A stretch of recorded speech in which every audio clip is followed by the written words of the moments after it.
When we think of horror movies, we tend to think of terrestrial settings. Spooky houses, spooky forests, spooky hotels. Sure, there have been sci-fi horror movies, but space ghosts were rare. There's no such thing as ghosts. Oh yeah, you're back. You don't believe in ghosts? We are men of science.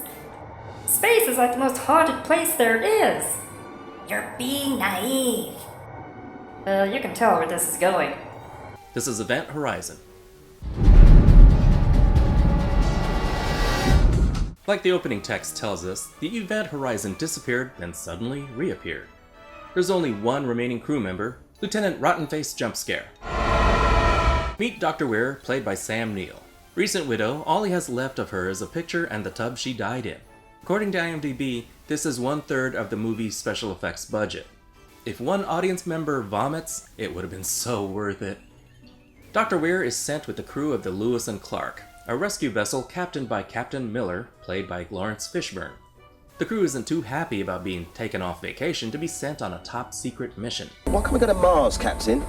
I mean, Mars has got women. Well, Mars has moms, at least. I love this chair. It's like a cross between Kirk's captain's chair and a sex swing. Since the trip will take a couple of months, they get tanked. Weir is the first to wake up with some effed up dreams, man. Quick, what color are my eyes? I'm waiting. Get me out of here! Every second the piss to water ratio doubles. What about you, Starck? Would you like something hot and black inside you? Ooh, sexual harassment. In space. Peters, played by Kathleen Quinlan, is divorced and the ex has the kid while she's in space. Time to meet the crew.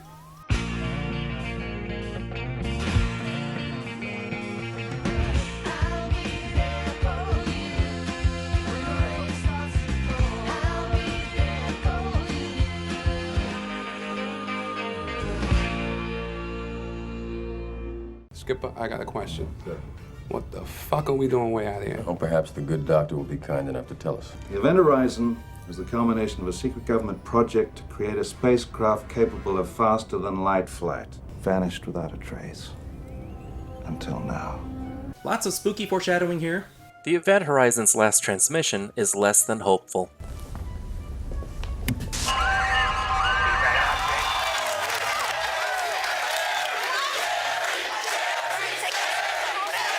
The Event Horizon is now in a decaying orbit, just for a little extra atmosphere. So even when the haunted house is in space, we still get our dark and stormy night. We get a good look at this gorgeous ship. It looks like part Star Destroyer, part Gothic Cathedral. Just pull up to Docking Bay 13. Subtle. Right after we break a few mirrors and summon open umbrella inside the ship.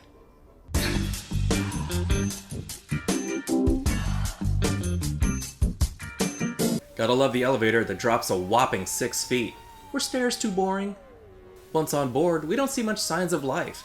It's cold, no gravity, and I'm pretty sure the Wi-Fi is down. The ship designers had absolute hard-ons for hallways. One lifeboat and a half-mile-long hallway. I hope you like hallways. And that hallway is rigged with explosives. You know, for emergencies. In an emergency, they destroy the central corridor and split the ship in half. Miller checks out sickbay, which looks more like a butcher shop than a medical station. Oh, fuck me! Screw you, thing. Peters is on the bridge where someone lost control of their smoothie. Let's check out their last playlist. Stuck. Ugh, handle it by the edges. That's how you scratch CDs. Let's have another jump scare. Ah, corpse that can't possibly hurt me. Justin, played by Jack Noseworthy, checks out the engine room. Maybe a nice, well-built engine room. Good lighting, safe looking with handrails all over the place. Nope, Chamber of Horrors. Even the doors are toothy. Well, let's get this rave started. Meet the engine core of the Event Horizon.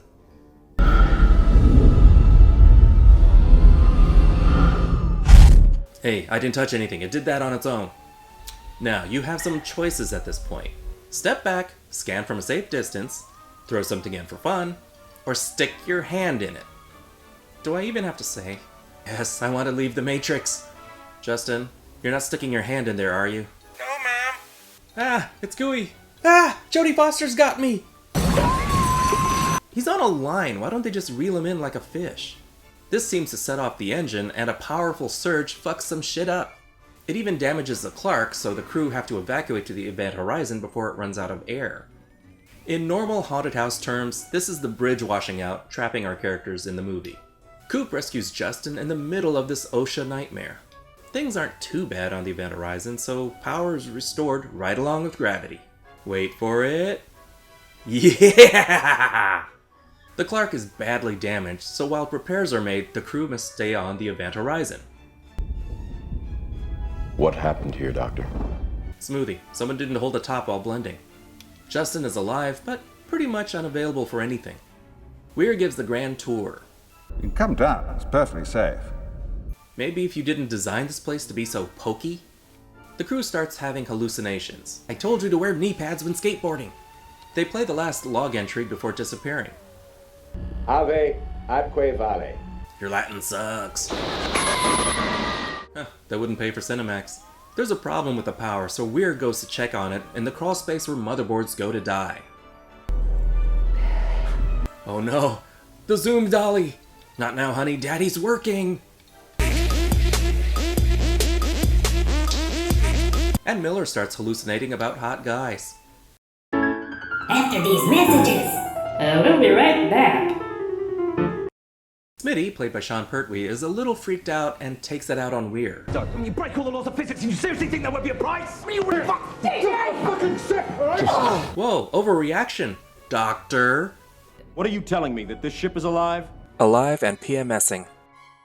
Maybe the ship is just lonely. You get it laid and there'll be no problem. Justin wakes up and something else starts to happen.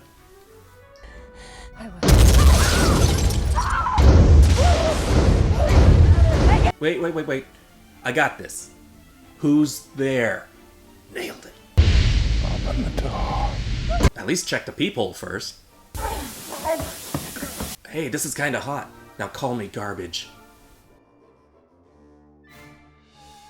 Justin tries to take a spacewalk the hard way. Does this kid do anything but be saved? It shows you things.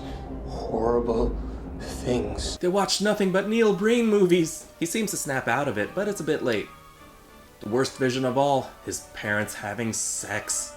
He's rescued, but he's in bad shape. And we won't see him for the rest of the movie. Bullshit! You built this fucking ship. You've given me nothing but bullshit. Well, I didn't design it to do this. It's just in your head.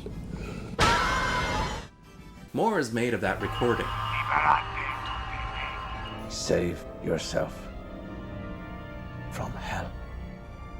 If you want to send a message, be a pal and not use a rarely used language. The Clark is almost fixed, and it's just in time. They finally unscramble that log. Starck!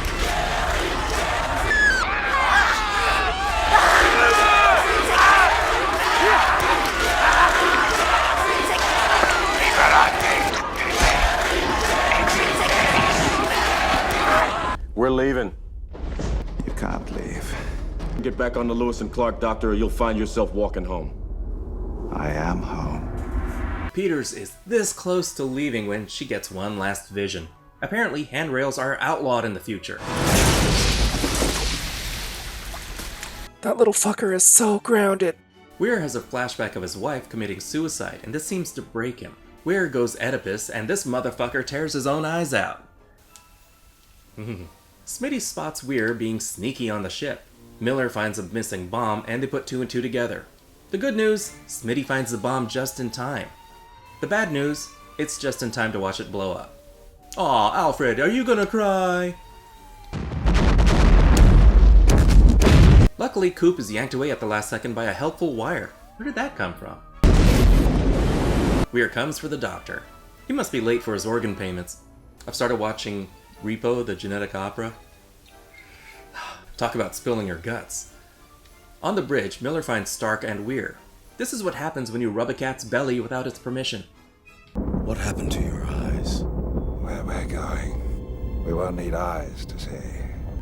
She tore a hole in our universe, a gateway to another dimension. So the ship went to another dimension that's worse than hell. So let's go check it out. Cooper arrives to give a much-needed distraction. This is why glass windows on a spaceship is a horrible idea. If the metal equipment on the ship can't withstand decompression, I'd say someone cut corners. And Weir gets sucked out. Well, technically that's blow now. What? I'm actually impressed you know that. Miller pulls himself to safety and saves Starck, but he can't save everyone. Oh, this sucks on so many levels! Coop's back! Our comic relief is back! Yay! So, we can all teleport to Hell together. Weir started that experimental drive that will take everyone to the Hell dimension. The controls are lost on the bridge, so the only way to escape is to break off the front of the ship from the drive section. Use the Fordex as a lifeboat. Did lifeboats cost extra too? So, Miller has to arm the explosives, one at a time, all the way down this long-ass corridor.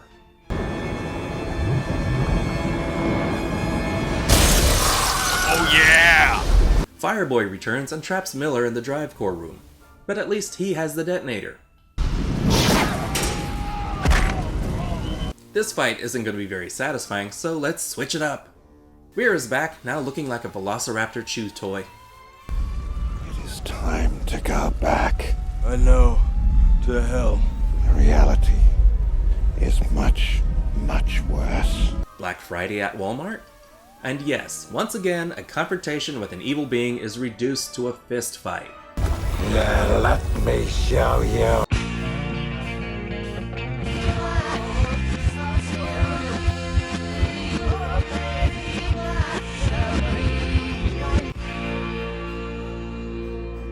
No! Oh, you trying to help Ike?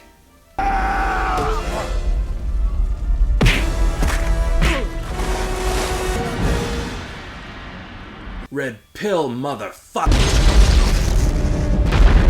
The ship is separated, and the remaining Clark crew is safe. Miller and the rest of the Event Horizon go to Lord knows where. Later, they're rescued. Or are they? They're with us. Go with us. You can't have a horror movie without one last freakout. That was Event Horizon. Laurence Fishburne has always been one of my favorite actors, and I was curious to see him in a horror movie, and I wasn't disappointed. Actually, the acting is one of the best things about this movie. Mad scientist with nothing to lose, Weir's character was a little hard to pin down. His motives were a little murky, and I wasn't sure if he was acting on his own, influenced by the ship, or just straight up possessed. He's guilty over the death of his wife, so maybe the ship used that to get a hold of him? And you could even say that the ship itself is the villain. The movie mostly did a good job establishing characters and backstories for most of the characters, but there were apparently more character building scenes for other characters, but they were cut out to shorten the runtime from over 2 hours to just over 90 minutes. Sadly, we'll never get a full director's cut because the footage was destroyed by poor storage conditions and a lackluster box office performance just didn't stir enough studio interest. But we still got good relationships between the crew, and I buy them as a group that works together a lot. They have chemistry, and the interplay between them is pretty likable.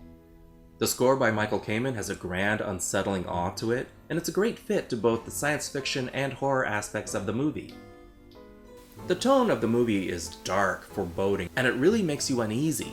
The effects are a mixed bag. The CG looks a little dated, especially with the fluid animation, but everything else was just awesome. The Event Horizon model is one of the most beautiful ship designs ever. If any spaceship would be haunted, it would be this one. It has elements of sci-fi and gothic architecture, drawing inspiration from places like Notre Dame. Keeping with the religious themes, like many churches, it even resembles a cross from above. I also love the set design. Inside the ship does not look inviting at all. It looks dangerous, it looks evil, it looks like it wants to hurt you. My only complaint: this is a huge ship, and I wish we could have seen more locations on board.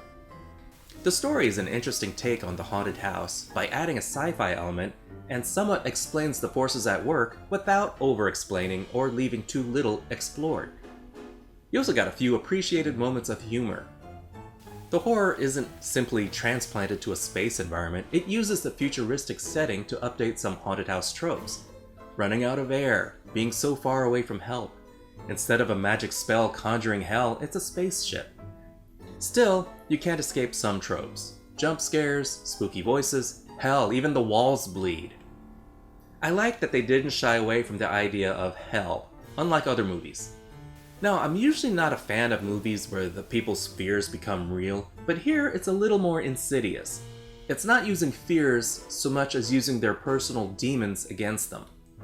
Fears are something you can overcome, but guilt, remorse, regrets are so much harder to shake. The final confrontation loses a couple of points due to it being a fistfight. Is this still a hallucination? A physical manifestation? Or is he just fight clubbing himself? Event Horizon is 4.5 Bs, a unique spin on a ghost story with strong performances and disturbing atmosphere. It doesn't shy away from the gore and it just goes for it. Some cringy dialogue, some silly parts, don't take too much away. Thank you so much for watching. Like, subscribe, comment, the bell, you know, the usual YouTube stuff. This is theNewBee and I'll see you later, kids. Toodles! Back up! You're breathing on my neck! Who are you talking to? And special thanks to my patrons. You guys rock!